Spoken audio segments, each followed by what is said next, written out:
ஒபேசிட்டியை promote பண்ற மாதிரியே தெரியுது. நான் என்ன நினைக்கிறேன்னா, ஒபேஸா இருந்து டிப்ரெஸ்டா இருந்தா ஆன்லைன்ல நிறைய ஷாப் பண்ணுவாங்க. ஒபேஸா இருந்தா வெளியில போய் அவங்க விளையாட முடியாது, அதனால அவங்க வீட்டில இருந்து டிவி பார்ப்பாங்க. We Indian people were following Western guidelines for bariatric surgery. Okay. அந்த பலூன் இவ்வளோ பெரிய மாத்திரை தான் சார், ஒரு பில், சோலபிள் பில், முழுங்கிட்டு தண்ணியை குடிச்சிட்டா உள்ளக்குள்ள போய் பலூனா கன்வெர்ட் ஆயிடும். 3.5 lakhs ஒரு பலூனுக்கு ஒரு மாத்திரை. ஏன் பண்ணலையா அவங்க? அது ஏன் கம்மியா சாப்பிடலையா? See, it's a straightforward question. புரியுது. இதுல என்னன்னா, எல்லாருமே நம்மள ஓவர் எஸ்டிமேட் பண்ணிக்கிறோம், சரியா? இதனாலதான் உங்க வயிறு சின்னதா இருந்து அதனால நீங்க கம்மியா நீங்க சாப்பிடுவீங்கன்னா அதுதான் இருக்கிறதுலயே கஷ்டமான விஷயம் இல்ல. இல்லன்னா நம்ம பண்ணிருப்போமே. அது நியூட்ரிஷன் சப்ளிமெண்ட்ஸ் எடுக்கணும்னா எடுக்கணும், எடுத்தா they don't feel any complications. Okay, so skin sagging ஒரு காம்ப்ளிகேஷன், அதை நீங்க அக்செப்ட் பண்ணிக்கோங்கன்றீங்க. அக்செப்ட் பண்ணிக்கோங்க. அந்த skin sagging already one skins வந்து வெயிட் ஜாஸ்தியா ஸ்ட்ரெச் அதை பத்தி மறந்துருங்க.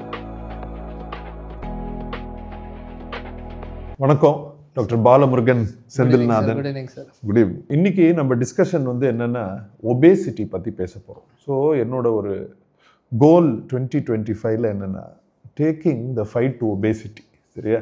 ஏன்னா நான் சைல்டுஹுட் ஒபேசிட்டியில் பயங்கரமாக சஃபர் பண்ணியிருக்கேன். 150 கிலோலேருந்து இன்னைக்கு 87 கிலோக்கு நான் வந்திருக்கேன். 83க்கு போயிட்டு இப்போ 87க்கு வந்திருக்கேன். நான் என்னமோ ஒபேசிட்டியை ப்ரமோட் பண்ணுற மாதிரியே தெரியுது எல்லா ஆங்கிள்ஸ்லேருந்தும். நான் என்ன நினைக்கிறேன்னா, ஒபேஸாக இருந்து டிப்ரெஸ்டாக இருந்தால் ஆன்லைனில் நிறைய ஷாப் பண்ணுவாங்க. ஒபேஸாக இருந்தால் வெளியில் போய் அவங்க விளையாட முடியாது, அதனால அவங்க வீட்டில் இருந்து டிவி பார்ப்பாங்க. ஸோ இன்னைக்கு கமாடிட்டிஸ்க்கு ஒபேஸாக இருக்க பாப்புலேஷன் கிட்ட இருந்து அட்வான்டேஜ் அதிகம், சரியா?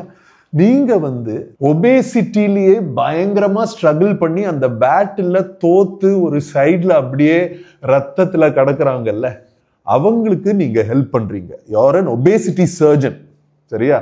நான் வந்து எக்ஸசைஸ் எல்லாம் கொடுக்குறேன், நான் வந்து டயட் எல்லாம் கொடுக்குறேன், அவங்களுக்கு ஜாயிண்ட் ரீப்ளேஸ்மெண்ட்ஸோ இல்லை cartilage surgery. I don't handle people who are extremely obese, morbidly obese. Morbidly obesena இந்த ஒபேசிட்டியால சாகலாம், சரியா? ஸோ ஃபர்ஸ்ட் உங்களுக்கு எப்படி இந்த ஃபீல்டில் இன்ட்ரெஸ்ட் வந்துச்சு? அதுக்கு முன்னால பேரியாட்ரிக் சர்ஜரின்றீங்களே, அப்படின்னா என்ன?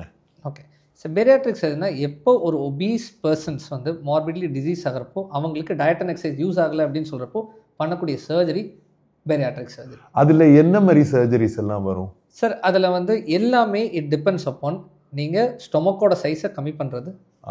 ஸோ எந்தெந்த சர்ஜரியில் நம்ம வயிறு ஸ்டமக் அந்த பேக் பையோட சைஸை நம்ம கம்மி பண்றோம், ஸ்ட்ரெச்சை கம்மி பண்றோம். அதுல வேற வேற டெக்னிக்ஸ்ல பண்றது தான் பேரியாட்ரிக் சர்ஜரி. டோட்டலா இது என்ன பண்ண போகுது அப்படின்னா, நமக்கு ஃபுட்டோட ரெஸ்ட்ரிக்ஷனை உருவாக்க போகுது. நிறைய பேர் சொல்லுவாங்க, வாயை கட்டி போட்டா வெயிட் கம்மியாயிரும்னு சொல்லிட்டு நிறைய பேர் வாயை ஸ்டிச் பண்ணணும்னு கூட காமெடிக்கு சொல்லுவாங்கல்ல, அந்த மாதிரி நானே சொல்லியிருக்கேன் நிறைய பேஷண்ட். அது வாயை ஸ்டிச் பண்றதுக்குன்னு சொல்றதுக்கு பதிலா ஸ்டொமக்கை ஸ்டிச் பண்ணிட்டோம்னு வச்சுக்கோங்களேன், சாப்பிட்ற அளவு கம்மியாயிரும். ஓகே, ஸோ இது basically restriction of food. That's it. Okay, so okay, உங்களுக்கு எப்படி இன்ட்ரெஸ்ட் வந்துச்சு இதில்? Yes sir. சார், அதாவது நான் தான் சொன்னேன் இல்லைங்க சார், இது என்னோட சீஃப் வந்து பேரியாட்ரிக் சர்ஜரி ஆரம்பிச்சப்போ அப்போ பார்த்தீங்க அப்படின்னா, இப்போ வே பேக் இன் சம்பேர் அரௌண்ட் 2009-10 எல்லாம் வந்து there was no much bariatric surgeons in Tamil Nadu. 2009 பார்த்தீங்கன்னா there are only 2 or 3 surgeons. So gradually வந்து நான் எம்எஸ் எல்லாம் முடிச்சதுக்கப்புறம் and I wanted to pursue my career to actually urology பண்ணலாம். So ஒரு end subject அப்படின்னு சொல்லி யோசிச்சுட்டு இருந்தப்போ then I only figured it out, okay, urology கூட இவ்வளோ பேர் இருக்கிறாங்க, why don't I start doing something where no one is there அப்படின்னு சொல்லும் போது தான் நம்ம ஒரு பாதை கிரியேட் பண்ணலாம் அப்படின்னு சொல்லி. Then I started going for searching for bariatric and metabolic surgery, where we had a fellowship in Gujarat. Gujarat I did my career, I did my fellowship over there. And Angi I was there as a consultant for 2.5 years more. Okay. And இப்போ right now heading the department at PSG Hospital Coimbatore. I have my own centers out of all districts. So அப்படின்னு அவங்க வச்சு we are just going on. But when a disease அப்படின்னு வந்துருச்சு அப்படின்னா, it is no other way as a medical management or surgical management. So அப்படின்னு மட்டும் அந்த holistic அப்ரோச்சை வந்து we need to follow. Again, diet, lifestyle modifications, physical activity, இதெல்லாம் முடியறப்போ medicines or surgery. Okay, so அப்போ உங்களுக்கு இந்த பேரியாட்ரிக் சர்ஜரியில் நீங்கள் உங்களுக்கு இன்ட்ரெஸ்ட் வந்தது என்ன? It was a unexplored field. Unexplored. Okay. And இப்போ அந்த டிசிஷன் பற்றி நீங்கள் என்ன நினைக்கிறீங்க? சார் இப்போ ஒரு பெரிய காலேஜ்ல ஒரு ஹெட் ஆஃப் தி டிபார்ட்மெண்டா இருக்கீங்க. ஸோ அந்த டிசிஷன் பத்தி என்ன நினைக்கிறீங்க நீங்க? சார் இது டிசிஷன் என்ன சொல்றதுங்க sir, it's best decision whatever I made. Okay. Because there is first thing is no one is there. அதை காட்டிலும் when I see people who have been unuttered in the society, அவங்க அந்த பீப்புளெலாம் they are not been attended by anyone. எல்லாரும் doctors கிட்ட போகும்போது எல்லாரும் என்ன சொல்லுவாங்க, டூ வெயிட் லாஸ் பண்ணாத சரியாகும். ஆனால் வெயிட் லாஸ் பண்ணுறது எப்படி அப்படின்னு சொல்லிட்டு நிறைய பேர்னால டைம் எடுத்து அவங்களால எக்ஸ்பிளைன் பண்ண முடியாது.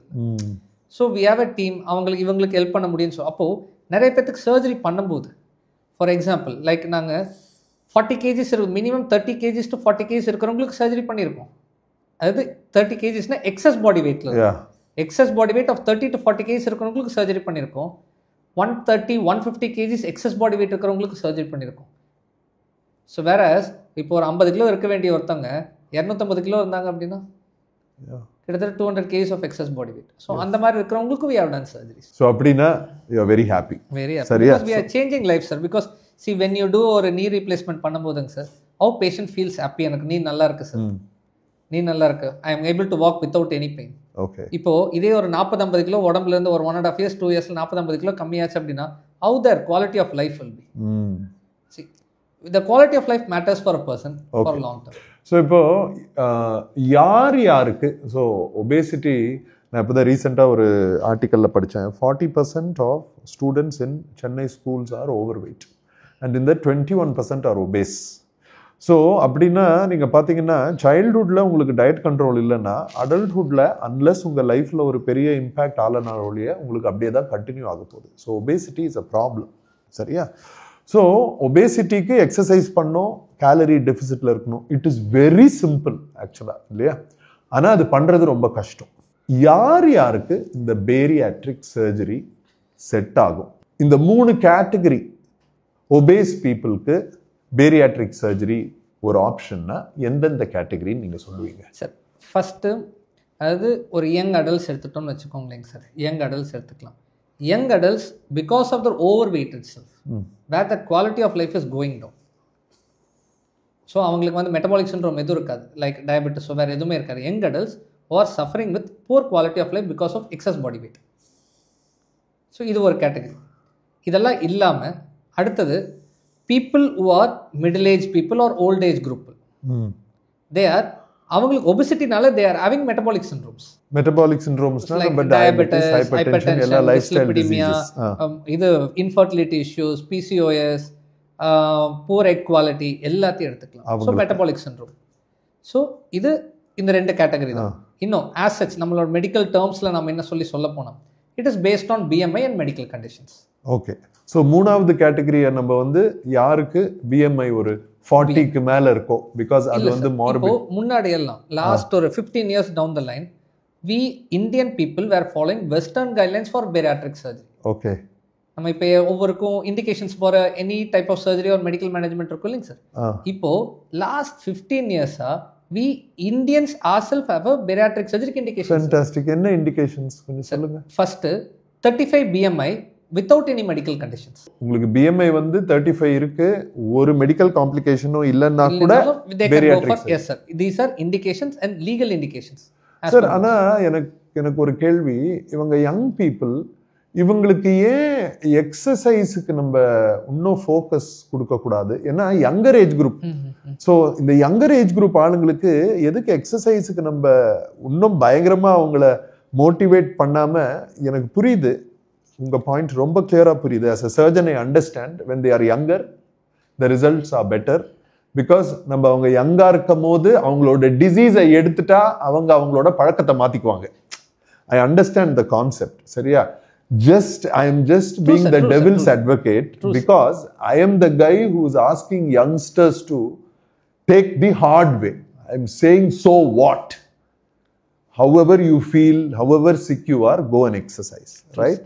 சரியா? But I know, எனக்கு clear-ஆ தெரியுது sir, some people are really struggling.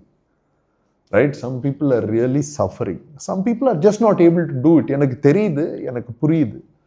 So நான் அதுதான். ஸோ அந்த மாதிரி, ஸோ ஐ ஜஸ்ட் வாண்ட் என்னோட ஃபாலோவர்ஸில் சப்ஸ்கிரைபர்ஸில் அந்த சிச்சுவேஷனில் யாராவது இருக்காங்க, யாரோ ஃபுல்லா ட்ரை பண்ணிட்டாங்க, டாக்டர் சந்தோஷ் சொல்லினே இருக்காரா கம்மியா சாப்பிடு, எக்ஸசைஸ் பண்ணு, அவரும் பண்ணி காட்டுறாரு, ஆனாலும் என்னால முடியல, நான் 4 வருஷமா ட்ரை பண்ணிட்டேன்.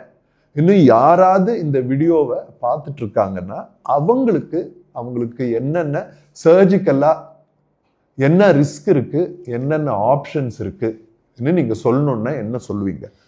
It's yours. அதாவது இந்த சர்ஜிக்கல் ரிஸ்க் ஃபேக்டர் அப்படின்னு நம்ம சொல்லும்போது sir, obesity itself is risk for anaesthesia, அது நமக்கு எல்லாத்துக்கும் தெரியும். And even for operating surgery அப்போ ஏதாச்சும் ப்ராப்ளம் ஆகுமான்னு கேட்டிங்க அப்படின்னா it is like surgeons face difficulty ஆன ஒபீஸ் இண்டிவிஜுவல். ஆனால் சர்ஜிக்கலாக if we optimise the patient well before anaesthesia, that carries 0 risks. So optimization before surgery matters a lot here, whether it's a younger age group people or it's older age group people. Okay. For example, என்னென்ன optimise பண்ண வேண்டிய R2 lungs தான் main optimise பண்ண வேண்டியது இருக்கும் இல்லைங்க sir. Anaesthetist will ask for a fitness. எனக்கு fitness என்ன கேட்பாங்க, R2 lungs மெயின்டைன் பண்ண வேண்டியது இருக்கும்னு கேட்பாங்க. அப்போ ஆர்ட்டுக்கு நம்ம என்ன பண்ண வேண்டிய, if patient obesity related heart failure இருக்கலாம், அப்போ we need to give on diuretics sometime. இல்லை எனக்கு ஒபிசிட்டி ரிலேட்டட் ஸ்லீப் அப்னியா இருக்கலாம், severe sleep we need to give him CPAP or BiPAP and diuretics sometimes கொடுக்க வேண்டியது இருக்கும். இப்போ pulmonary artery hypertension இருந்துச்சு அப்படின்னா அப்போ we need to optimize the lungs and heart before going for surgery. So இதனால் anesthesia risk factor is being minimized or comes to 0. Sir, இப்போ நான் again I am going to ask you this question because it's in my mind. See, நான் ஒரு orthopaedic சர்ஜன்னா younger பேஷண்ட்ஸ்னா அனஸ்தீசியாலாம் நம்ம ASA அவங்களுக்கு risk இல்லை, அனஸ்தீசியாக்குன்னா பரவாயில்ல, நம்ம ப்ரீவியஸ் நைட்டே நம்ம அட்மிட் பண்ணி பார்த்துக்கலாம். அது நாங்களே லோ ரிஸ்க் பேஷண்ட்டாக இருந்தாலும் if they are older we ask them to come early, 2 வீக்ஸ்க்கு முன்னாலேயே டெஸ்ட் எல்லாம் நாங்கள் பண்ணிடுறோம்.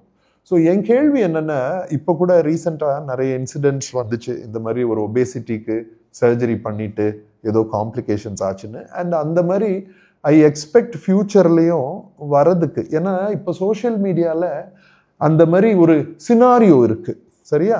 ஸோ என்னோட அண்டர்ஸ்டாண்டிங் என்னென்னா, அனஸ்தீசியா ஒபேசிட்டியில் அனஸ்தீசியா ஒரு ப்ராப்ளம், சர்ஜிக்கல் டைமும் நம்ம கம்மியாக எடுக்கணும், பொசிஷனிங்கும் ஒரு ப்ராப்ளம். ஸோ பேஷண்ட்ஸ் ஸ்மாலர் சென்டர்ஸில் அவங்க பண்ணிக்கிறாங்கன்னா பேஷண்ட்ஸாக என்னென்ன செக்லிஸ்ட் அவங்க வச்சுக்கணும்? சார், பேஷண்ட் அந்த first doctor should have a great team. If சின்ன ஹாஸ்பிட்டலாக இருந்தாலும் சரி, பெரிய ஹாஸ்பிட்டலாக பேஷண்ட் ஃபர்ஸ்ட் என்ன பார்க்கணும்னா, சின்ன ஹாஸ்பிட்டலாக இருந்தாலும் பெரிய ஹாஸ்பிட்டலாக இருந்தாலும் டாக்டர் உங்கள் டீமு, உங்களுக்கு என்ன டீம் இருக்குன்றது அவங்க they have to C. So அவங்க ஆன்லைனில் போய் ரிவ்யூஸ் எல்லாம் பார்த்துட்டு அவங்க டீம் என்னன்னு பார்த்துக்கணும் ஃபர்ஸ்ட். ஓகே. செகண்ட் திங் அவங்க என்ன பண்ணணும், பேஷண்ட் டாக்டர் சொல்கிறத கேட்கணும். Okay. Sir, problem in between obese patients என்ன ஆகுதுன்னு வச்சுக்கோங்களேங்க. Most of the obese patients are they wanted to survive in their own personal works and ஜாப்ல they will be very busy. They are very busiest person நான் பார்த்த வரைக்கும். ஏன்னா நாங்கள் obesity மட்டும் தான் ஹேண்டில் பண்ணாலும் இல்லை சார் எனக்கு இந்த ஒர்க் இருக்குது, இல்லைங்க, you need to get optimise. When you get plan for the surgery we need to optimise. அப்போ ஆப்டிமைஸ் பண்ணுறதுக்கு நான் ஒரு 10 நாள் டைம் கேட்டேன் அப்படின்னு சொன்னால், நான் 10 நாள் சிபேப் வைக்க சொன்னால் நான் 10 நாளுக்கு ஏதாவது இரெகுலராக வச்சுட்டு தான் வருவான். சார், இந்த சிபேப்ன்றீங்களே அது என்னன்னு கொஞ்சம் எக்ஸ்பிளைன் பண்ணுறீங்களா? சிபேப் அப்படின்னா நமக்கு ஒரு லங்ஸ் ஒரு லெவலுக்கு மேலே கம்ப்ரெஸ் ஆகும்போது pulmonology go to the pulmonologist. Pulmonologist என்ன பண்ணுவாங்க, they use to do sleep study. So lung ஏன் கம்ப்ரெஸ் ஆகுது அப்படின்னு கேட்டிங்கன்னா, நம்மளோட அப்டாமினல் இருக்கிற விசரல் ஃபேட். ஸோ இந்த ஒபேசிட்டியால தூங்கும் போது கொஞ்சம் மூச்சு எடுக்கிறதுக்கு ரொம்ப கஷ்டமா இருக்கு அவங்களுக்கு, இல்ல ஸ்னோர் பண்றவங்களுக்கு எல்லாம் பிஃபோர் த சர்ஜரி நம்ம ப்ரிப்பரேஷனுக்கு அந்த கண்டினியூஸ் பிரஷர் நிறைய சிம்டம்ஸ் இருக்கும். தூங்கும்போது ஸ்னோரிங் இருக்கும் சார். ஓகே. ஃபிளாட்டா படுத்து ரூஃப் பார்த்து படுக்க முடியாது. ஒரு சைடா திரும்பி படுத்தாங்கன்னா they feel comfortable. குப்புற படுத்தாங்கன்னா நல்லா இருக்கும். 2 தலாணி 3 தலாணி வச்சத படுப்பாங்க. இல்லைன்னா அடுத்த நாள் காலையில they will feel very tired. உட்காந்துருக்க தூங்குவாங்க. Okay. And next day they cannot be more active at all. Okay. இப்போ நான் எக்ஸசைஸ் பண்ண சொன்னாலும் இந்த ஒரு சைக்கிள்குள்ள என்டர் ஆயிட்டாங்கன்னு வச்சுக்கோங்களேன் sir, night they don't go into deep sleep. அப்படின்னா சிக்கார்டியன் ரிதம் நம்ம பேசுறோம்ல சார், இந்த சிக்கார்டியன் ரிதம்க்குள்ள உள்ளுக்குள்ள டீப் ஸ்லீப்குள்ள போகவே மாட்டாங்க. Okay. So next day they will feel very tired and lethargic. நான் ஒரு half an hour வாக்கிங் போங்கன்னு சொன்னா கூட they cannot do it. Okay. So அவங்களுக்கு நம்ம சிபேப் போடுறோம். ஆல்ரைட். ஸோ அந்த சிபேப் அவங்க போட மாட்டாங்கன்றீங்களா? போட மாட்டாங்க. ஏதாச்சும் ஒரு ஒர்க்னால ஒரு நடுவில் பிரேக் ஆக ஆரம்பிக்கும். அதாவது we are not saying 100% of the people. Okay. there are percentage of people நான் பிஸியா இருக்கிறேன் அப்படின்னு. ஸோ செகண்ட் பாயிண்ட் என்னன்னா, நம்ம இந்த ஆப்டிமைஸ் நம்ம பண்ணும்போது என்ன டாக்டர் என்னென்ன பண்ண சொல்றாங்களோ அதெல்லாம் நம்ம பண்ணணும். பண்ணிட்டா that will be good for the patient and anesthesia and early recovery. So patient can be discharged within either 24 hours after surgery or within 48 hours. Okay. The patient is well optimized patient. Bariatric surgery nowadays has been done as a day care procedure. Okay. As a day care procedure itself. Day care. Well good optimized patients. So அதனால என்ன team பண்றாங்க அந்த டீமுக்கு next time நாம சொல்றது well optimised patients. So இது ரெண்டும் இருந்துச்சு அப்படின்னா we don't find any complication. Day care சர்ஜரினா அப்போ லாப்ரோஸ்கோபில நம்ம பண்றது we don't do open surgeries at all, sir. Because again in obese patients when we do open surgeries that is going to carry high risk for DVT. Yes, absolutely. And which can end up in pulmonary thromboembolism. So no open surgeries for any individual. Okay. Obese individual. Okay, just summarise பண்ணிடுறேன். First point வந்து நல்ல பெரிய team இருக்கணும். Second point வந்து நம்ம pre சர்ஜிக்கலாக என்னென்ன surgeon and anaesthetist இது பண்ணுறாங்களோ அட்வைஸ் பண்ணுறாங்களோ அது பண்ணணும். மூணாவது விஷயம், what are the other checklist? மூணாவது பாயிண்ட் என்னன்னு சொல்லி பார்த்தீங்க அப்படின்னா what type of surgery that patient is going to do. அதை doctor must have clearly explain to the patient. Okay, உங்களுக்கு ஸ்லீவ்னா ஸ்லீவ், கேஸ்ட்ரிக் பைபாஸ்னா கேஸ்ட்ரிக் பைபாஸ், மினி கேஸ்ட்ரிக் பைபாஸ்னா என்ன டைப் ஆஃப் சர்ஜரி. அப்போ இந்த சர்ஜரிக்கு அப்புறம் how their lifestyle should be சொல்லி patient should be aware of it. So the doctor இந்த பாயிண்ட் 3லயே பாயிண்ட் 3A போவோம். என்னென்ன டைப்ஸ் ஆஃப் காமன் சர்ஜரிஸ் இருக்குன்னு கொஞ்சம் சொல்றீங்களா? அதாவது காமன் டைப்ஸ் ஆஃப் சர்ஜரின்னு பார்த்தாங்க சார், we call this அதாவது ஒன்லி ப்ரொசீஜர்ஸ். ஓகே, அதாவது எண்டோஸ்கோபிக் ப்ரொசீஜர்ஸ். எண்டோஸ்கோபிக் ப்ரொசீஜர்ஸ்னா எண்டோஸ்கோபிக்கா we keep a balloon inside the stomach which will float inside the stomach. So எண்டோஸ்கோபிக்கும் லேப்ரோஸ்கோபிக்கும் என்ன டிஃபரன்ஸ்னு எக்ஸ்பிளைன் பண்ணிட்டீங்கன்னா ரொம்ப நல்லா இருக்கும். எண்டோஸ்கோபி அகைன் நம்ம எல்லாத்துக்கும் தெரியும், பப்ளிக்ஸ்க்கு எல்லாத்துக்கும் தெரியும். நம்ம வாயில வந்து இதில் ஏதாச்சும் ஸ்டொமக்கில் ஏதாச்சும் அல்சர் இருக்கு, புண்ணு இருக்கு அப்படின்னா சின்னதாக ஒரு கேமரா போட்டு ஸ்டொமக்கில் வந்து புண்ணு இருக்குதான்னு பார்ப்பாங்க. ஸோ எண்டோஸ்கோபின்னா வாய் வழியா போடுறது இல்லை மூக்கு வழியா போடுறது. நம்ம புதுசா எதையும் வெட்டுறது கிடையாது. Okay, so these are endoscopic procedures. இதே லாப்ரோஸ்கோபிக் எப்படின்னா எனி அப்டாமினல் ஆர்கன்ஸ்க்கு உள்ளுக்குள்ளார நமக்கு சின்னதாக ஒரு கேமரா போட்டு வித் இன்ஸ்ட்ருமெண்ட்ஸ் நம்ம பண்ணுறது like equally like arthroscope. Okay, so abdomen. So இப்போ எண்டோஸ்கோபிக்கில் வந்து we do procedures restrictive procedure. Balloon வைப்போம் சார். இப்போல்லாம் ஸ்வாலோபிள் பலூன் இருந்துச்சு, ஒரு மாத்திரை சார், இவ்வளோ பெரிய மாத்திரை இருக்கும். பேசிட்டு இருக்கிற கேப்ல தண்ணி குடிச்சு முழுங்க வச்சுட்டா உள்ளுக்குள்ள போய் பலூனா கன்வெர்ட் ஆகும். என்ன சார் சொல்றீங்க? ஸ்வாலோபிள் பலூன் சார். இது நம்ம சொன்ன ஆளுங்கெல்லாம் இந்த ஸ்வாலோபிள் ஃபார்மசில எல்லாம் கிடைக்குதா? அந்த ஸ்வாலோபிள் பலூன் கிடைக்காது. இது என்ன சார் பயங்கரமா இருக்கு? Bariatric surgeon. ஸோ அந்த பலூன் இவ்வளோ பெரிய மாத்திரை தான் சார், ஒரு பில், ஸ்வாலோபிள் பில். முழுங்கிட்டு தண்ணியை குடிச்சிட்டா உள்ளுக்குள்ள போய் பலூனா கன்வெர்ட் ஆகும். அதுக்கப்புறம் என்ன ஆகும்? 4 months பலூன் 3 to 4 months ஸ்டொமக்ல இருக்கும். 4th month it will pass out through stools. Okay, so இந்த 4 மாசத்துக்கு நம்ம எப்பவுமே சாப்பிட்ட மாதிரியே ஒரு ஃபீலிங் இருக்கும், ஒரு ஃபுல்னஸ் இருந்துட்டே இருக்கும். So restriction of food. So என்ன காம்ப்ளிகேஷன் சார் இதுக்கு? இவ்வளவு நல்ல டெக்னிக்கா இருக்குன்னா எல்லாருமே போட்டுக்க மாட்டாங்களா பலூனை? சார் பலூனோட காம்ப்ளிகேஷனே அது காஸ்ட் தான் சார். 3.5 lakhs. 3.5 lakhs ஒரு பலூனுக்கு ஒரு மாத்திரை. சோ 4 மாசத்துக்கு 3.5 lakhs இருந்தா நம்ம வந்து இல்ல சார், அதுல வந்து we cannot lose எல்லா weight, எவ்வளவு weight இருக்கானோ அவ்வளவு லூஸ் பண்ண முடியாது. எக்ஸஸ் பாடி வெயிட்ல 10 to 15%. நீங்க எவ்வளவு அந்த பலூன் போட்டா அந்த 4 monthsல they can lose around maximum of 10 to 15% of their excess body weight with that procedure. Okay, super. சரி, அந்த பலூன்ல கொஞ்சம் டிவியேட் ஆயிட்டோம். பாயிண்ட் நம்பர் 3ல எண்டோஸ்கோபி பத்தி சொல்லிட்டீங்க. எண்டோஸ்கோபில பலூன் இல்ல சார், இது எண்டோஸ்கோபி கிடையாது. இது ஜஸ்ட் ஒரு டேப்லெட், swallowable balloon. எண்டோஸ்கோபில பலூன். எண்டோஸ்கோபில again balloons can be kept. அந்த பலூன்ஸோட பீரியட் வந்து we can keep inside the stomach like 6 months இருக்குது, 1 year பலூன் இருக்கு. இன்னொரு எண்டோஸ்கோபிக் ப்ரொசீஜர் என்ன பண்ணுவோம்னா உள்ளுக்குள்ள போய் அந்த கிரேட்டர் ஸ்டொமக்கோட இந்த அவுட் சைட் பார்ட்டை சூச்சர் பண்ணி அது வழியாவே எண்டோஸ்கோபி வழியாவே சைஸை கம்பைன். வேர் இதில் எல்லாத்துலேயுமே இட் இஸ் அகெயின் ஒரு half a day ப்ரொசீஜர் தான் மேக்ஸிமம். காலையில் பண்ணால் அன்னைக்கு ஈவினிங் டிஸ்சார்ஜ் ஆயிடுவாங்க. So endoscopic procedure it's a non invasive ப்ரொசீஜர்னு வச்சுக்கோங்களேன். Non invasive procedure. இதே இன்வேசிவ் ப்ரொசீஜர்ஸ் எல்லாம் it is laparoscopic. Okay, so அதில் என்ன பண்ணுறீங்க? அதில் வந்துங்க sir, there is adjustable laparoscopic பேண்டுன்னு ஒன்று ஃபர்ஸ்ட் இனிஷியலாக இந்தியாவில் வே பேக் 1995 ஸ்டார்ட் பண்ணது. அட்ஜஸ்டபிள் பேண்ட், ஒரு பேண்ட் வந்து ஸ்டொமக்கோட அப்பர் பார்ட்டில் போட்டுட்டு அதனால ஸ்டொமக்கை 2 பார்ட்டாக பிரிச்சிடும். ஒன்று லைட்டாக சாப்பிட்டாலே போதும் ஆயிடும். இது அட்ஜஸ்டபிள் பேண்ட். அதை எடுத்துடலாம், அப்புறம் அதை எடுத்துடலாம், அதை எப்போ வேணாலும் எடுக்கலாம். அடுத்தது எவால்வ் ஆனது ஸ்லீவ் கேஸ்ட்ரெக்டமி. ஸ்லீவ் கேஸ்ட்ரெக்டமி, கேஸ்ட்ரிக் பைபாஸ், அதுக்கப்புறம் மினி கேஸ்ட்ரிக் பைபாஸ், இப்பெல்லாம் ஸ்லீவ் பைபார்டிஷன், ஸ்லீவ் பிளஸ் ப்ரொசீஜர்ஸ்னு ஒன்று செய்யறோம். ஸோ இந்த சர்ஜரிஸோட பேசிக்கான கான்செப்ட் என்னன்னு சொல்லுங்களேன். எனக்கே புரியுது இது எல்லாமே உன்னோட மாடிஃபிகேஷன், பட் என்ன கான்செப்ட்? கான்செப்ட் இஸ் லைக் என்னோட ஃபுட்டோட அளவை ரெஸ்ட்ரிக்ட் பண்ணிடுது சார். ஃபுட்டோட அளவை ரெஸ்ட்ரிக்ட் பண்ணும்போது cutting the stomach, by cutting the stomach and restriction of the food. Okay, அதனால ரெஸ்ட்ரிக்ஷன் ஆஃப் ஃபுட் நடக்குது. இதுக்கும் என்ன நமக்கு வெயிட் லாஸ்க்கு என்ன சம்மந்தம் அப்படின்னு சொல்லி கேட்டிங்கன்னா சார், சாப்பாடு அளவு கம்மியாகும் போது எனக்கு ஃபார் எக்ஸாம்பிள் எனக்கு எவ்வளோ சாப்பிட முடியும்னு ஒரு பேஷண்ட் கேட்குறாங்கன்னு வச்சுக்கோங்களேன். இப்போ நம்ம பேஷண்ட் கிட்ட சொல்லுவோம் சாப்பாடு அளவு கம்மி, அப்படின்னா எவ்வளோ சார் என்னால் சாப்பிட முடியும்? யூஸ்வலாக அவர் எவ்வளோ போர்ஷன் சாப்பிட்றாங்களோ அதுலேருந்து 30 to 40% தான் அவங்களால மேக்ஸிமம் எடுத்துக்க முடியும் சார். ஃபார் எக்ஸாம்பிள் 4 இட்லி சாப்பிட்றாங்க அப்படின்னா அதில் 30% அப்படின்னா 1.5 இட்லிலேருந்து ஒரு மேக்ஸிமம் ஒரு 1.25 இட்லி வரைக்கும் தான் மேக்ஸிமம் அவங்களால எடுத்துக்க முடியும். அதனால எக்ஸஸ் பாடி வெயிட் ஃபேட்டாக கன்வெர்ட் ஆகி சரி கேலரிஸாக கன்வெர்ட் ஆகி எனக்கு வெயிட் கம்மியாகும்.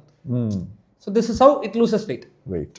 ஸோ பேசிக்காக அவங்களோட பழக்கங்களை கொஞ்சம் மாற்றுறதுக்கு ஒரு அட்வான்டேஜ், ஒரு ஃபிசிக்கல் அட்வான்டேஜ். ஏன்னா இதுக்கு முன்னால் அவங்க வயிறு ஃபுல்லாக ஸ்ட்ரெச்சாக இருக்கும். ஸோ அவங்களுக்கு சைக்கலாஜிக்கல் ஹங்கரும் இருக்கும், சோஷியல் ஹங்கரும் இருக்கும், டைமுக்கு இருக்க ஹங்கரும் இருக்கும், அண்ட் அவங்களோட ஸ்ட்ரெச் ரிஃப்ளெக்ஸும் சுத்தமாக வேலை செய்யாது. ஸோ இந்த சர்ஜரி அவங்க பண்ணி வயிறை கம்மி பண்ணிக்கிட்டாங்கன்னா அவங்களுக்கு ஃபிசிக்கலாக பசிக்காது. ஸோ அவங்க அந்த 3-4 மந்த்ஸை யூஸ் பண்ணி எமோஷனல் ஹங்கர், கொஞ்சம் சிபிடி எல்லாம் பண்ணி மற்ற விஷயங்கள் எல்லாம் கண்ட்ரோல் பண்ணாங்கன்னா சூப்பர் சக்சஸ் ஆகலாம். அப்படிதானே சார்? 100% சக்சஸ் ஆகும். இதுல சில பேர் என்ன தெரியுமாங்க சார் கேட்பாங்க, எங்கிட்ட நாங்கள் இது போல எக்ஸ்பிளைன் பண்ண சாப்பாடு இல்லை, அப்போ எதுக்கு நான் வந்து சர்ஜரி பண்ணிக்கணும்? சாப்பாடெல்லாம் தானே கம்மி பண்றீங்க, நான் சாப்பாடெல்லாம் கம்மி பண்ணியே நான் வெயிட் லாஸ் பண்ணிட்டு போயிடுவேன்னு அப்படின்னு அடுத்த ஒரு கேள்வி. C people who has experience கண்டிப்பாக கேட்க ஆரம்பிப்பாங்க. அப்போ நாங்கள் அதுக்கு என்ன சொல்லுவோம், சி நமக்கு ஸ்டொமக்கோட கெப்பாசிட்டி இருக்கிற வரைக்கும் நம்ம எம்ஏ ஃபுல் பண்ணணும் தான் நமக்கு தோணும். நம்ம இப்போ நான் ஒரு இட்லியோட நிறுத்துங்கன்னு சொல்லி சொன்னா அந்த பேஷண்ட் எவ்வளவு நாள் நிறுத்திட போறாங்க? ஏன் பண்ணலையா அவங்க? அது ஏன் கம்மியா சாப்பிடலையா? See, it's a straightforward question. புரியுது. இதுல என்னன்னா எல்லாருமே நம்மள ஓவர் எஸ்டிமேட் பண்ணிக்கிறோம் இல்லையா? இதனாலதான் உங்க வயிறு சின்னதா இருந்து அதனால நீங்க கம்மியா நீங்க சாப்பிடுவீங்கன்னா அதுதான் இருக்கிறதுலயே கஷ்டமான விஷயம் இல்ல. இல்லைன்னா நம்ம பண்ணிருப்போமே. அது இது வரைக்கும் நாங்க பார்த்த நம்பர் ஆஃப் ஒபீஸ் பேஷண்ட்ஸுங்க சார், நீங்க you don't believe it or not, they are the most volumeless people எடுத்துப்பாங்க சார். ஆனால் அவங்க ஏன் இவ்வளோ பெருசு ஜாஸ்தி, இவ்வளோ வெயிட் ஜாஸ்தியாக இருக்கிறாங்க அப்படின்னு சொல்லி பார்த்தீங்க அப்படின்னா சார், ஃபஸ்ட்டு ஒரு சிம்பிளான வேங்க சார். அதாவது நான் இவ்வளோ கேலரிஸ் நான் கம்மியாக சாப்பிட்றேன்னே வச்சுக்கோங்க, எனக்கு ஃபிசிக்கல் ஆக்டிவிட்டி பேர்ன் அவுட் பண்ணுறதுக்கு if my excess body weight is preventing me to do some physical activity, அப்போது they cannot burn more calories sir. அதாவது நாங்கள் இப்போ ஒரு யங் ஏஜ் பீப்புள் இப்போ இருக்கிற generation of young age people கிட்ட we can talk about what is junk food அப்படின்னு சொல்லி கேட்கலாம். இதே 50,000 இப்போ இருக்கிற 50,000 பர்சன் கிட்ட ஜங்க் ஃபுட் என்னன்னு தெரியுமான்னு கேட்டீங்கன்னு வச்சுக்கோங்களேங்க sir, they don't know actually.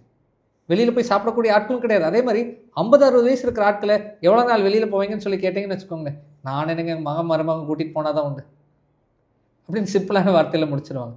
இது வரைக்கும் நாங்கள் maximum operated age highest BMI பார்த்தீங்கன்னு வச்சுக்கோங்களேங்க சார், ஒரு 59 வயசு ஒரு man, weight of 199 kgs and is from ஒரு ஈரோடு சைடில் இருக்க பக்கத்தில் இருக்கிற வில்லேஜ்லேருந்து, யூ ஒன்ட் பிலீவ், வில்லேஜ்லேருந்து 199 kgs.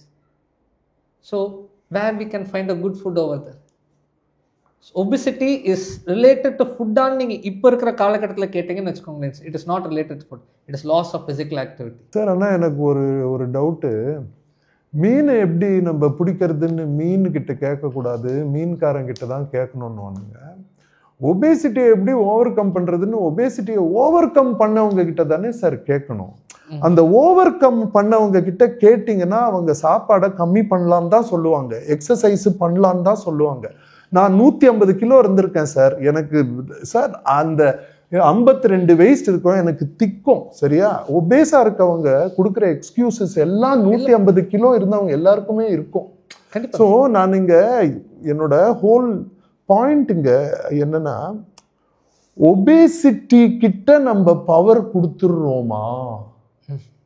சர்ஜரின்னு நம்ம போகும்போது சர்ஜரிக்கு வர பேஷண்ட்ஸே வந்து இந்த சர்ஜரியால என் ப்ராப்ளம்ஸ் எல்லாம் சால்வ் ஆயிரும்னு நினைச்சுக்கிறாங்களா, நினைச்சிட்டு வராங்களா? அதனால சில பேருக்கு அது வேலை செய்ய மாட்டேங்குது. ஏன்னா எனக்கு ரொம்ப தெரிஞ்ச ஒரு ஃபிசிஷியனே அவர் ஒரு 220 கிலோஸ் என்னமோ இருந்தார். பேரியாட்ரிக் சர்ஜரி பண்ணிட்டு ஒரு 160க்கு வந்துட்டார்.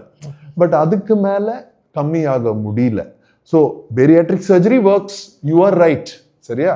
பிகாஸ் அந்த ரொம்ப severe ஒபேசிட்டிலேருந்து he has come down to where his risk is lower. But நான் என்ன கேட்குறேன்னா, அவங்களால ஒரு ஹியூமன் பீயிங் இருக்க வேண்டிய மாதிரி குதிச்சு விளையாடி வெயிட் தூக்கி அவங்க குழந்தைங்க பின்னால ஓடி மூவ் பண்ணி அதெல்லாம் என்ஜாய் பண்றதுக்கு பேரியாட்ரிக் சர்ஜரி பண்ணிட்டு என்னென்ன அவங்க பண்ணணும், இதெல்லாம் அவங்க பண்ணலைன்னா அவங்களுக்கு இந்த 100% இல்ல 90% மேல இருக்க ஃபுல்ஃபில்மெண்ட் வரப்போறது கிடையாது. ஏன்னா நான் நிறைய பேரியாட்ரிக் சர்ஜரி பண்ண பேஷண்ட்ஸுக்கு I have operated. Bariatric surgery works, ஒரு 40% of the weight goes. But அதுக்கப்புறம் அவங்கள maybe there is an optimum time there where we can exercise. Sir இப்பெல்லாம் வந்து since we are doing it only by laparoscopy, we ask them to start physical activity within day 2 or day 3. Any cardiopulmonary workouts like walking or jogging according to their comfort zone is.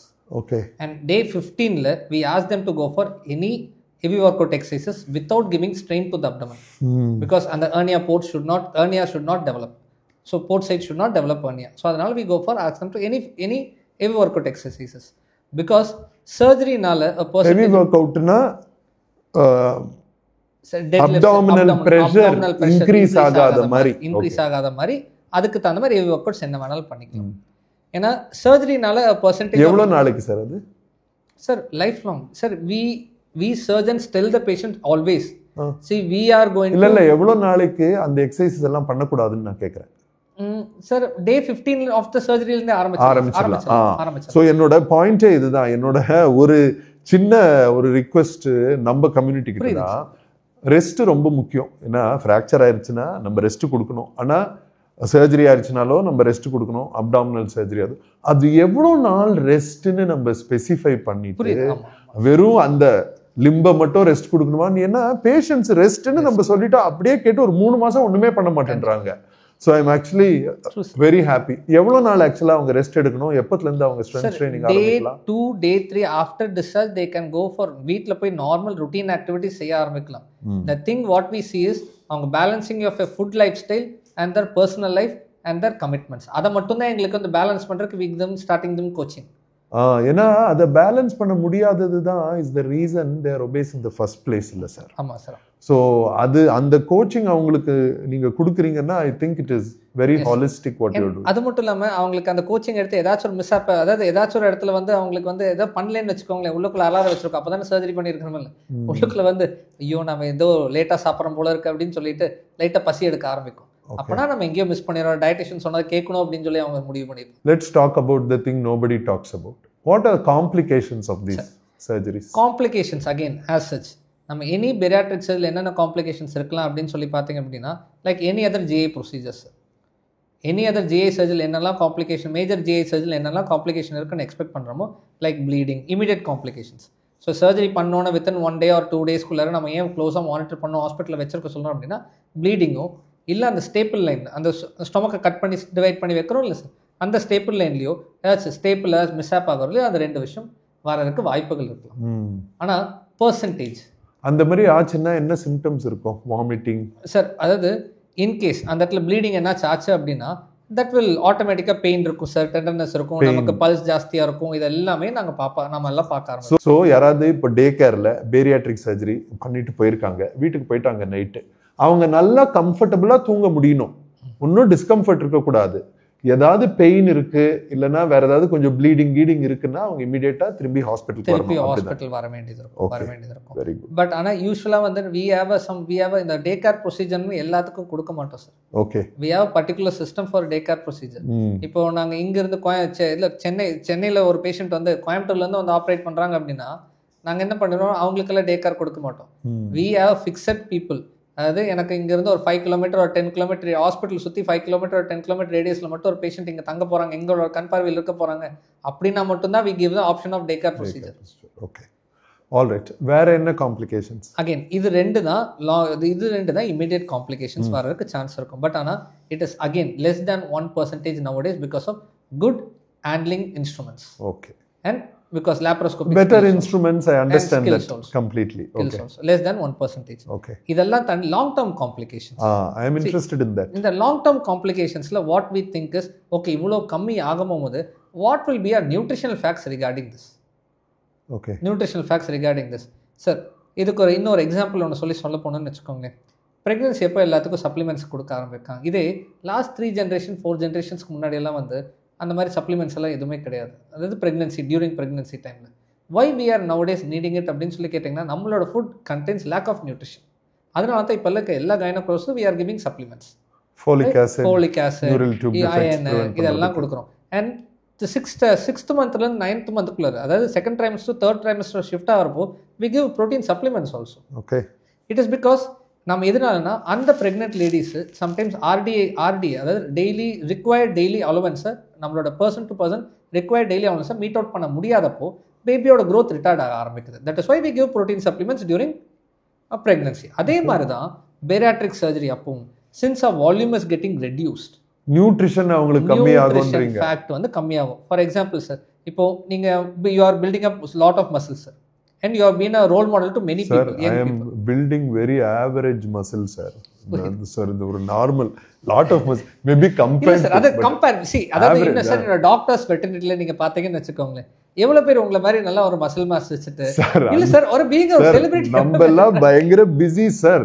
நான் உங்களுக்கு சொல்லட்டா, நான் எல்லார்கிட்டயுமே சொல்றது இப்பெல்லாம் நானே பார்க்குறேன் social மீடியால, இந்த டாக்டரே ஃபிட்டா இல்ல, சரியா ஃபிட்டா இல்ல, இவங்க என்ன வந்து அட்வைஸ் கொடுக்கறதுன்னு. நான் சும்மா இருக்கிறது ஏன்னா நம்ம ஒரு 12 வருஷம் நம்ம படிக்கணும் சார், 18 to 30 ரைட். அது படிச்சுட்டு இன்னைக்கு டாக்டர்ஸோட லைஃப் எக்ஸ்பெக்டன்சி இந்தியாவில் 57 years old. அது ஏன்னா நம்ம they don't understand our job is, நம்ம வேலையே என்ன தெரியுமா சார்? நான் சொல்கிறேன், காலையில் போன உடனே யார் யார் வராங்களோ அவங்களோட நெகட்டிவ் எனர்ஜி எடுத்துட்டு, ஏன்னா அவங்க அவ்வளோ டவுட்ஸ் ஃபியர்ஸில் வராங்க, அதை நம்ம அப்சார்ப் பண்ணிட்டு அவங்களுக்கு நம்ம positivity, that is whatever it is right, using evidence and science we have to give something they can hope for and sent it. So இதை நம்ம ரெகுலராக பண்ணும் போது நம்ம உடம்ப பார்த்துக்கணுன்றது திரும்பி வரும்போது எவ்வளோ ஒரு லாஸ்ட் தாட்டாக இருக்கும்னு ஐ கேன் அண்டர்ஸ்டாண்ட். சரியா? ஸோ நான் இதை எதோட தெரியுமா நான் சேர்ப்பேன்? ஸ்கல்ப்டர்ஸ் இருக்காங்கல்ல சார், ஸ்கல்ப்டர்ஸ்.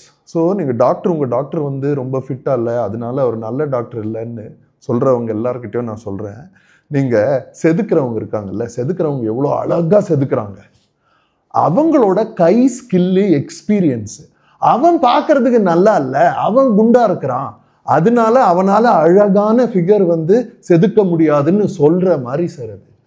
ஏன்னா நம்ம படிச்சது மூளை, அது நம்மளால அப்ளை பண்ண முடியல, அது நம்ம வீக்னஸ் தான், ஏன்னா அது ரொம்ப கஷ்டம். நான் எதுக்கு பண்ணேன்னா, என்ன மாதிரி நடந்திருக்காது நிறைய பேருக்கு. 39ல் திரும்பவும் நான் ஃபாதர் ஆவேன் எல்லாம் நான் யோசிச்சிருக்க மாட்டேன், நான் யோசிச்சிருக்கவே இல்லை. அது ஆகும்போது சரி என்னடா இப்போ நம்ம ஏதாவது பண்ணணுமேன்னு நான் பண்ணேன், இல்லைன்னா எனக்கும் தோணி இருக்காது. சரியா? So I completely understand. But நான் இன்னும் என்னோட எக்ஸ்பெக்டேஷன் என்னன்னா, that people know that it's possible. It's very difficult sir, but it's not as difficult as passing MBBS sir. நான் சத்தியமா சொல்லிட்டேன், this is not as hard as passing MBBS. இல்லை sir, once confidence motivation is there and you think that you can do it, கொஞ்சம் struggling initial sir. எனக்கு expectations ரொம்ப high sir. நான் சொல்லிட்டா, it was thought that it will be impossible to run the 8-minute Milo 4-minute Milo. சரியா? அதை ஒருத்தர் ஓடி முடிச்ச அப்புறம் இப்போ 100 பேர் ஓடிட்டாங்களாம். என்னோட ஹோப் என்னன்னா, இப்போ காலேஜில் படிக்கிறாங்கல்ல MBBS பசங்க, சரியா, நம்ம படிக்கும் போது நம்மளுக்கு யாரும் இல்லை அந்த மாதிரி சூப்பர் சர்ஜன்ஸ் இருந்தாங்க, என்னை மென்டர் பண்ணவங்கலாம் சரியான பீப்புள், குவாலிட்டி ஆஃப் மென். ஆனால் ஃபிசிக்கலாக பார்த்தீங்கன்னா இல்லை. ஆனால் இப்போ இருக்க medical students post graduates should not accept that by 45 நான் வந்து அந்த மாதிரி பிளான் 45லயும் ஃபிட்டா இருக்கணும், எப்படி பண்றதுன்னு I want them to at least think that it is possible. அதனாலதான் நான் பண்றேன். இல்ல சார், அது மட்டும் இல்லாம எதுக்காக நம்ம இதை நான் சொல்ல ஆரம்பிச்சேன் அப்படின்னா, ஃபார் எக்ஸாம்பிள் உங்களுக்கு தெரியும், பீயிங் ஒரு மசில் மாஸ் பில்டப் பண்றது எந்த அளவுக்கு ஸ்லோ அண்ட் கிராஜுவல் ப்ராசஸோ, ஐயோ எஸ், அதை வந்து it depends on the protein intake. And அது யாரு எல்லாருக்கும் புரியாத விஷயம் என்ன தெரியுமா, the higher your muscle mass grows, it's negative also. If you don't eat protein, you don't exercise, you look smaller. Yes, and so இதே தான் நாங்க ரெண்டாவது காம்ப்ளிகேஷன்ஸா பெரியாட்ரிக் சர்ஜரியில யோசிக்கிறது, long term complications. So building up your muscle mass. So இந்த supplements post bariatric surgery வேணுமா? Sometimes சில பேர், sir என்ன சார் ஒரு மல்டிவிட்டமின் டேப்லெட் லைஃப் லாங் எடுக்க சொல்றீங்க, என்ன sir protein supplements life long எடுக்க சொல்லுங்க sir. This sir dictum year. அதாவது எப்படி ஒரு ப்ரெக்னென்ட் லேடிஸ் வந்து இப்போ ஃபோலிக் ஆசிட் எடுக்கணும், அயன் சப்ளிமெண்ட்ஸ் எடுக்கணும்னு இருக்குதோ, ஸோ பெரியாட்ரிக் சர்ஜரி பண்ணவங்களுக்கு இந்த சப்ளிமெண்ட்ஸ் எல்லாம் அவங்க எடுக்கிறது இல்ல, மேண்டேட்டரி இல்ல சார்.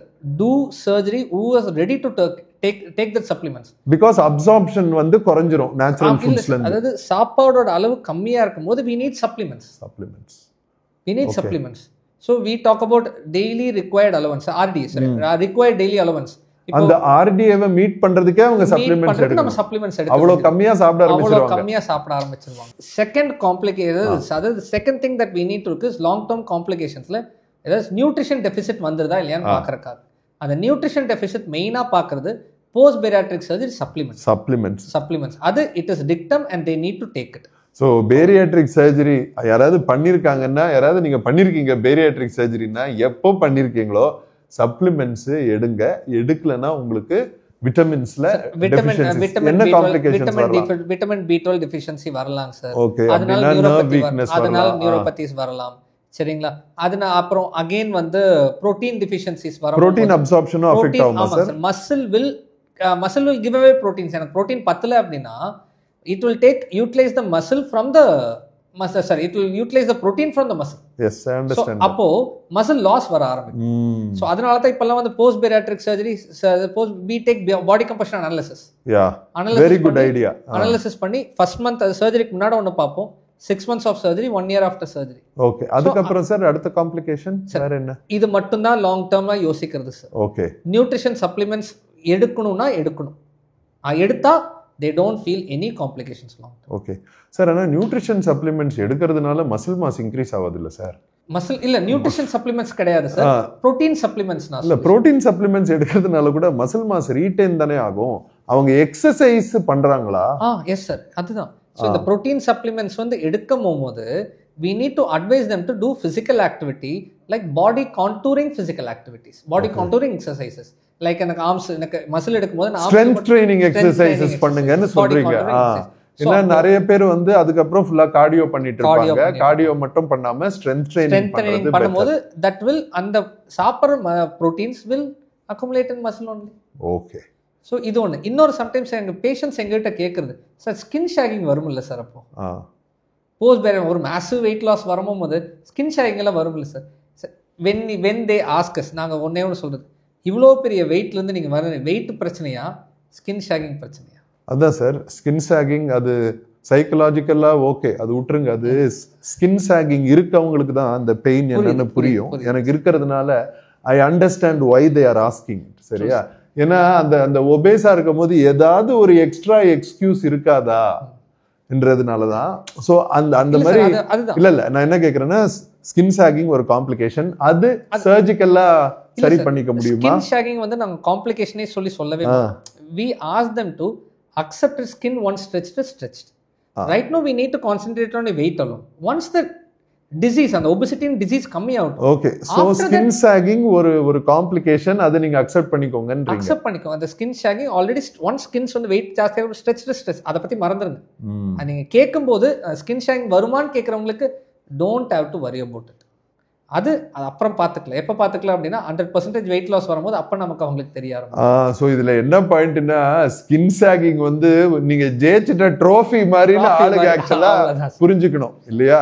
ஏன்னா ஸ்கின் உங்களுக்கு அங்க சாக் ஆகுதுன்னா அது ஒரு நீங்க சண்டை போட்டு ஜெயிச்ச ஒரு தழும்பு, வீர தழும்பு மாதிரி தான் நம்ம பார்க்கணும். அப்படிதான் நாங்களும் சொல்லுவோம். எனிவே ஃபென்டாஸ்டிக் சார், இது ஒரு சூப்பர் இன்ஃபர்மேட்டிவ் எபிசோடா இருந்துச்சு. ஸோ ஆக்சுவலாக எனக்கே பேரியாட்ரிக் சர்ஜரி எனக்கு எதுக்கு சூப்பர் ஸ்பெஷலிஸ்ட்டை கூப்பிட்டு பேசுறது ரொம்ப பிடிக்கும்டா, எனக்கு மற்ற ஸ்பெஷலைசேஷன்ஸில் என்னென்ன டவுட் இருக்கோ நான் கேட்டுக்குவேன். அண்டு நான் அது கேட்கும் போது ஏன்னா இந்த சேனலில் பார்க்குறவங்க நிறைய பேர் யோசிக்கிறது வந்து கொஞ்சோண்டு ஆக்டிவ் ஆகணும், கொஞ்சம் மூவ் பண்ணணும், நம்ம லைஃப்பை இம்ப்ரூவ் பண்ணணும், ஸ்ட்ராங் ஆகணும், அதுக்கு தான் பார்க்குறாங்க. ஸோ அதில் யாராவது இதெல்லாம் ட்ரை பண்ணிவிட்டு பேரியாட்ரிக் சர்ஜரி, வெயிட் ரிடக்ஷனுக்கு ஏதாவது சர்ஜரிஸ் இருக்கா இன்னும் யோசிச்சாங்கன்னா ஐ திங்க் இன்னைக்கு நீங்கள் அதை பற்றி நிறைய இன்ஃபர்மேஷன் கொடுத்தீங்க.